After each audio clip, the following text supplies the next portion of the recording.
Hello जी, मैं बासित शिपाज़ और आप मेरा यूट्यूब चैनल देख रहे हैं। आज इस्लामाबाद वफाकी दारुल हुकूमत में 2 अहम केसेस की समाअत हुई है। जो एक केस जो था वो इस्लामाबाद हाई कोर्ट में था, जिसमें अहमद फ़रहाद जो कश्मीरी शायर हैं और सहाफ़ी हैं, उनकी बाज़ियाबी के हवाले से केस था। जबकि दूसरा केस जो था वो सुप्रीम कोर्ट में ज़ेर बहस था, जो नैब तरामीमी जो है बिल है उसको कलअदम करार देने के खिलाफ जो इंट्रा कोर्ट अपील थी, उस हवाले से ये केस था, जिसमें इमरान खान साहब पेश हुए। और उम्मीद यही की जा रही थी कि इतना बड़ा जो पार्लियामेंट का इशू था वो सुप्रीम कोर्ट तक आया, और क्योंकि वो भी इमरान खान लाने वाले में थे, और आज की समाअत की ऊपर जो है बहस ज़ेर बहस आती। लेकिन आज की समाअत के हवाले से सोशल मीडिया के ऊपर इमरान खान की स्काई ब्लू शर्ट जो थी वो खासी मकबूल रही, क्योंकि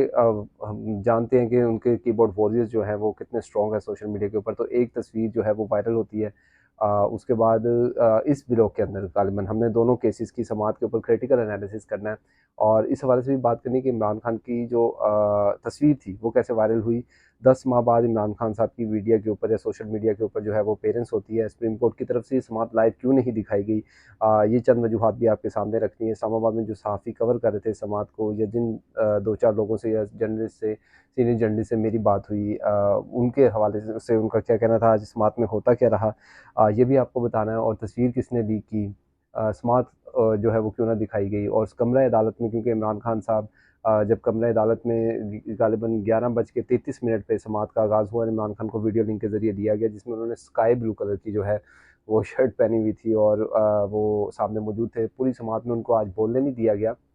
और उनका जो बटन है वो म्यूट रखा गया सिस्टम का। उनको बिल्कुल कोई जो है बात करने नहीं दी गई। और कोर्ट रूम नंबर 1 में सुप्रीम कोर्ट में, जहाँ Chief Justice of Pakistan Justice Qazi Faez साहब इस केस की समाअत कर रहे थे, पूरी समाअत के अंदर जो है वो सरकारी वकील जो हैं उससे वो मुकालमा करते रहे, वो अपने दलाइल देते रहे। ख्वाजा खारिज से उस टाइम पर उन्होंने थोड़ी सी बात की, जिनमें उन्होंने तनख्वाह के हवाले से कुछ चीज़ें पूछी, वो भी सोशल मीडिया के ऊपर कोर्ट रिपोर्टर जो है वो कोट कर रहे हैं, वो आपके सामने जो है उनको मिल जाएंगी, आपको मिल जाएंगी सुनने को। लेकिन अहम बात ये थी कि जब कोर्ट नंबर 1 के अंदर, सुप्रीम कोर्ट के अंदर जब ये समाअत हो रही, तो अमूमन बहुत से जर्नलिस्ट को वो सिर्फ समाअत सुनने की इजाज़त होती है, वो पेपर पे नोट डाउन कर रहे होते हैं, उनको मोबाइल तक ले जाने की इजाज़त नहीं होती। लेकिन जो तस्वीर है, ये गालिबन जो तस्वीर है वो टेक्निकल स्टाफ जो है वो वहाँ पे चीज़ें देख रहा था, जिन्होंने वीडियो लिंक के ज़रिए सारी चीज़ें अटैच की हुई थी या अटैच करता है, उनके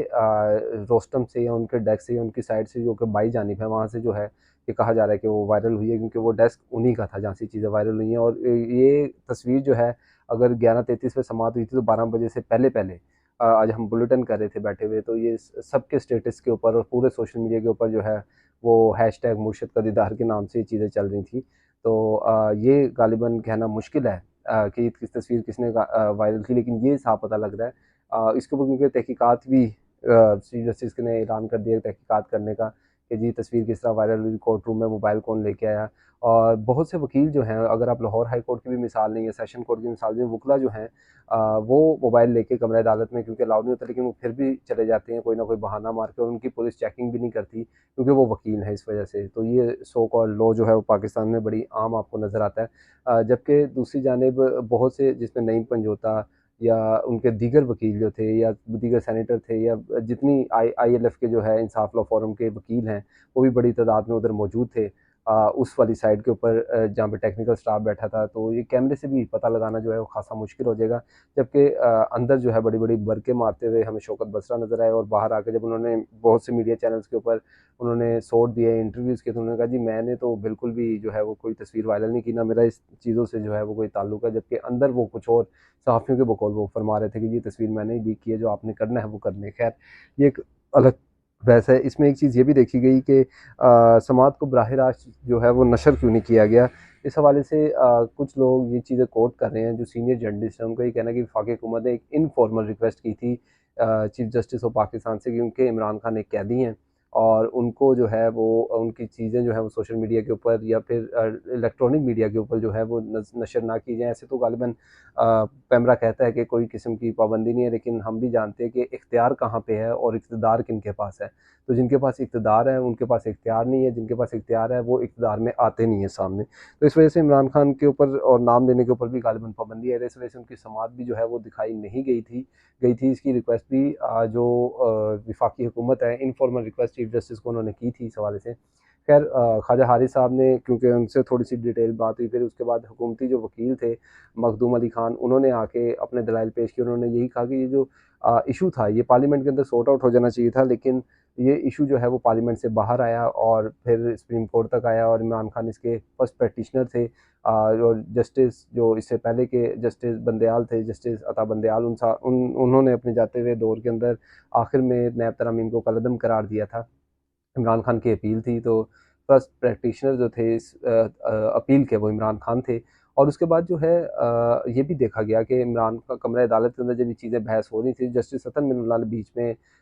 एक चीज़ रखी, नोटिस रखी। उन्होंने एक सवाल का जवाब देने के लिए ये कहा समात के अंदर कि हम क्यों ना इमरान खान से यहाँ पे मौजूद हैं, उनसे ये सवाल का जवाब ले लें, जिस पे चीफ जस्टिस ने टोका और ये कहा कि हम खान साहब जो है वो तमाम चीज़ें नोट कर लें, हम बाद में जो है इन चीज़ों का जवाब उनसे जो है वो लेंगे। गालिबन अगली समात 11 महीना मुद्दत तक मुलतवी कर दी गई और चीफ जस्टिस साहब जो हैं वो आउट ऑफ कंट्री भी जा रहे हैं एक कॉन्फ्रेंस में अटेंड करने के लिए, और 18 से 22 तक जो है वो मुल्क में मौजूद नहीं होंगे, जब से जस्टिस मंसूर अली शाह भी जो है वो इस वक्त पाकिस्तान में मौजूद नहीं है, वो गैर मुल्की दौरे पे होंगे। तो कायम मुकाम चीफ जस्टिस का हल्फ जो है वो उठाया जाएगा दीगर जज की जानिब से। लेकिन ये ओवरऑल समात थी, और इसके ऊपर एक चीज़ ये देखने में आई कि हमें, क्योंकि इस चीज़ की ज़रूरत थी कि इस चीज़ को एड्रेस करें कि यहाँ पे क्योंकि समात थी, एक कानूनी पहलू था, उसको उजागर करने के बजाय पूरे सोशल मीडिया पे वो समात मद्धम पड़ गई और इमरान खान की लाइट ब्लू शर्ट जो है वो पूरे सोशल मीडिया पे छाई रही। तो शायद अब बाकी पार्टियों को और बाकी लोगों को अंदाज़ा हो गया होगा कि सोशल मीडिया को हैंडल करना जो है वो कितना मुश्किल काम है और कितना ज़रूरी भी है इस वक्त के अंदर। खैर, ये तो समात थी, और गालिबन समात में कोई इतनी ज़्यादा चीज़ें थी नहीं आज, सिवाय इमरान खान के लाइट ब्लू शर्ट के। उसके अलावा जो पाकिस्तान के ज़ेर इंतज़ाम कश्मीर से ताल्लुक़ रखने वाले जो शायर और सहाफ़ी हैं अहमद फ़रहाद, इनका केस बहुत बहुत इम्पोर्टेंट है। मंगल के दिन जो है इनकी जो बेगम है ज़ैनब, उनके मुताबिक कि हमारे घर के कैमरों की जो अटैचमेंट है उसको उतार दिया गया, अनवायर कर दिया गया, और उसके बाद जो है जो सिविल कपड़ों में लोग थे वो हमारे घर में दाखिल हुए। अहमद फ़रहाद को जो है वो अपने साथ ले गए, और उनके ऊपर ये इल्ज़ाम है कि वो लापता अफराद के हवाले से जो है वो बात करते हैं। और जो ज़राए बताते हैं, या बलोचिस्तान पोस्ट जरीदा है उसकी खबर के मुताबिक कि फ़रहाद की गुमशुदगी पाकिस्तान के ज़ेर इंतज़ाम कश्मीर में होने वाले मुज़ाहिरीन के बारे में इनकी हालिया रिपोर्टिंग से मुंसलिक रही है, क्योंकि वो इनकलाबी शायर भी समझे जाते हैं। उसके अलावा जो है सोशल मीडिया पे बड़ा चर्चा है उनकी नज़्मों का, और आजकल तो वो सुर्खियों में भी आए हुए हैं क्योंकि वो पाकिस्तानी एजेंसी की तरफ से उठाए गए हैं, क्योंकि ये हैरत की बात है कि एजेंसी जिसको उठाती हैं वो मज़ीद मकबूल हो जाता है। लेकिन इस हवाले से बड़ी गैर ज़रूरी समात और गैर ज़रूरी रिमार्क्स जो हैं वो इस्लामाबाद के एक जज हैं, इस्लामाबाद हाई कोर्ट के जस्टिस मोहसिन अख्तर कियानी की जानिब से देखने में आए। उसमें कुछ समात का अहवाल आपको बता दूँ, क्योंकि ये बड़ी इंटरेस्टिंग समात है और ये हाईलाइट होनी चाहिए थी आज, क्योंकि हमें पता है कि हम बहुत से सोशल मीडिया के ऊपर बहुत से इश्यूज़ जो हैं वो अ, हमें देखने को मिल जाते हैं, लेकिन इलेक्ट्रॉनिक मीडिया के ऊपर इस तरह की चीज़ें जो हैं वो सामने नहीं आती। इस केस की समात के अंदर जो अहमद फ़रहाद अगवा केस है वो इस्लामाबाद हाई कोर्ट ने सेक्रेटरी दिफा और सेक्रेटरी कमांडर आईएसआई इस्लामाबाद को ज़ाती हैसियत में जो है वो तलब कर लिया है। और उनका ये भी कहना था मोहसिन अख्तर कियानी के अपने रिमार्क्स में कि एक वीलॉग में 4 बातें पसंद ना आएँ तो बंदा अगवा करके ले जाते हैं, अगर बंदा पेश ना किया गया तो सबको शोकॉज़ नोटिस करूँगा। यहाँ तक उन्होंने बोला कि वज़ीर-ए-आज़म को तलब करना पड़ा तो उनको भी करूँगा। उसके अलावा उन्होंने रिमार्क्स देते हुए कहा कि मैं अभी बता रहा हूँ कि पहले सेक्रेटरी दिफा, फिर दाखिला और सेक्रेटरी इत्तलात के बाद वज़ीर-ए-आज़म को भी तलब करूँगा। ये चीज़ें मैं आपको पहले बता चुका हूँ। जबकि दूसरी जानिब उन्होंने रिमार्क्स दिए कि दरख्वास्त गुज़ार ने आईएसआई पर इल्ज़ाम लगाया है, सेक्रेटरी दिफा आईएसआई से जवाब लेकर जमा करवा दें, वज़ारत दिफा का ऑफिसर सोमवार को आकर जवाब जमा करवाएं। मोहसिन अख्तर कियानी ने रिमार्क्स के दौरान ये भी कहा कि पिछले 1 साल में जितने भी शहरी अगवा हुए और एजेंसियों पर इल्ज़ाम था, तमाम के तमाम लोगों का, किसी एक भी केस में पुलिस की तहकीकात मुकम्मल नहीं हुई। फाइलें मोटी-मोटी हैं लेकिन निकला उसमें से कुछ भी नहीं। एक भी लोग में 4 बातें नापसंद आए तो बंदा उठा के ले जाते हैं, और फिर जब बंदा पेश करे तो हर बंदा यही कहता है कि हम शुमाली इलाका जात की सैर को गए थे। जस्टिस मोहसिन अख्तर कियानी वही जज हैं जो मिसिंग पर्सन्स के हवाले से जो है वो केस की समाअत भी कर रहे हैं। इससे पहले वो निगरान वज़ीर-ए-आज़म को भी तलब कर चुके हैं, जिसमें अनवारुल हक काकड़ थे, और ये समाअत भी जो है वो उन्होंने ही टेकअप की है और उन्होंने ही एड्रेस किया। उन्होंने ही जो सेक्टर कमांडर है आईएसआई के उनको तलब किया, और उन्होंने इस रिमार्क के दौरान ये भी कहा कि जो लोग अगवा करते हैं, अब हालात वो नहीं रहेंगे। मोहसिन अख्तर कियानी ने भी कहा जो लोग अगवा करते हैं लोगों को या जबरी तौर पर गुमशुदा करते हैं उनके लिए सीधा सीधा सजाए मौत होनी चाहिए। आप जो है पुलिस के हवाले से उन्होंने भी कहा जी पुलिस जो चीज़ें डिस्कस करती है जाके या पुलिस जो चीज़ें जो है आईएसआई से जो चीज़ें मदद फराहम करती है कभी आईएसआई ने उसकी मदद की है, जिसका जवाब गालिबन समात के दौरान नफ़ी में था इस्लामाबाद हाई कोर्ट में, और ये बड़ी समात थी जिसको एड्रेस होना चाहिए था। मोहसिन जो कियानी है वो इससे पहले भी मिसिंग पर्सनस के हवाले से जो है वो समात जो है वो अपनी अदालत के अंदर कर चुके हैं। इसके अलावा इससे पहले जस्टिस हसन मिनुल्लाह इसको सुप्रीम कोर्ट से जाने से पहले हमने देखा कि इस्लामाबाद हाई कोर्ट में वो बड़े एक्टिव नजर आए। मोहसिन अख्तर कियानी का पिछले दिनों ये बयान भी जो है वो तहरीक इंसाफ वाले भी बड़ा शेयर कर रहे थे कि हम तो अपनी अदालत के अंदर होने वाले एक अगवा जो वज़ीर आज़म इमरान खान को रेंजर्स ने उठाया था और तोड़ फोड़ की थी उसकी हवाले से तहकीकात जो है वो नहीं करवा सके, तो बाकी चीज़ें तो जो हैं वो बाद में आती हैं। खैर इस हवाले से बहुत सी चीज़ें जो है वो सामने आई क्योंकि कश्मीरियों ने एक बड़े तौर पे वाज़ेह मुज़ाहमत और पैगाम जारी किया और अपने हक़ के लिए जिस तरह वो निकले हैं वो एक एक्सपेंडेड चीज़ है। जिस तरह अनइंटेंशनल है क्योंकि वो कौमें नज़र आती हैं जब वो अपने राइट्स के लिए निकलती है फिर वो चीज़ों की जो है वो परवाह नहीं करती और फिर पाकिस्तान की जानिब से या पाकिस्तानी सोशल मीडिया या पाकिस्तानी इलेक्ट्रॉनिक मीडिया से ख़ास तौर पे जो कंट्रोल मीडिया उसके ऊपर किस तरह जो है वो ववेला किया गया ये भी आपके सामने है। इस हवाले से कुछ तरक्की पसंद जो लोग हैं जिसमें डॉक्टर हमारे लिए जाना है वो ये कहते हैं जी कश्मीरी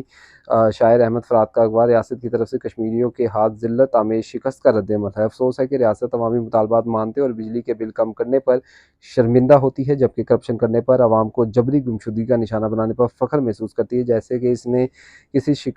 दुश्मन मुल्क को शिकस्त दे दी हो। बार-बार अपने ही मुल्क को फ़तह करने वाली रियासत से बेहतरी की तवक्को लगाना बेवकूफ़ी के सिवा कुछ नहीं है। गालिबन ये अगवा और जबरी गुमशुदगी का केस कोई नया नहीं है और अब तो ये होने लगा है कि आप जिसको अगवा करते हैं, आप जिसको उठाते हैं, वो मज़ीद पॉपुलर होके जो है वो सामने आ जाता है। यही केस अहमद फ़रात की केस में भी होगा यही चीज़ें। और क्योंकि जुडिशरी का चीज़ें जो है वो बदलती नज़र आ रही हैं जब से 6 जजेस के जानिब से जो ख़त लिखा गया सुप्रीम जुडिशल काउंसिल को और तहकीकात का मुतालबा किया है, इसके बाद से बहुत सी जुडिशरी जो है वो इस हाथ का इस्लामाबाद के अंदर जो जुडिशरी है वो एक्टिव नज़र आती है। रिमार्क्स की हद तक चीज़ें जो हैं वो गालिबन हमेशा महदूद रह जाती हैं और हमेशा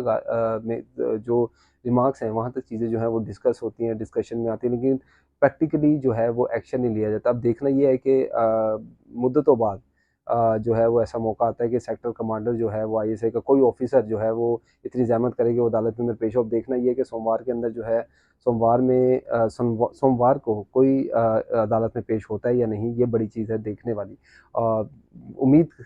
या होप इस चीज़ की लगाई जा सकती है कि ये केस जो है वो यहाँ तक महदूद ना रहे, चीज़ें आगे डिस्कस हों। जो अहमद फ़रहाद हैं, जो एक इनकलाबी शायर हैं और इनकलाबी चीज़ों को पसंद करते हैं या लोगों में शऊर उजागर करने की कोशिश करते हैं और बारहा मिसिंग पर्सन्स के हवाले से जो है वो आवाज़ उठाते रहे हैं, वो जल्द बाजियाब होकर अपने घर वापस आएँगे क्योंकि अदालत ने इस केस को टेकअप किया जितनी जल्दी उतनी जल्दी इसका फ़ैसला भी जो है वो जारी किया जाए और तहकीकात करके चीज़ें जो है वो सामने लाई जाएँगी। क्योंकि इस्लामाबाद वफाकी दारुल हुकूमत है, वहाँ से कोई बाहर से मुल्क से आके बंदा जो है वो अगवा करके नहीं लेके जा सकता। तो इल्ज़ाम भी अपनों पे है और कटहरे में भी अपने ही खड़े होंगे और फ़ैसला भी इसी मुल्क की अदलिया को करना है। शुक्रिया।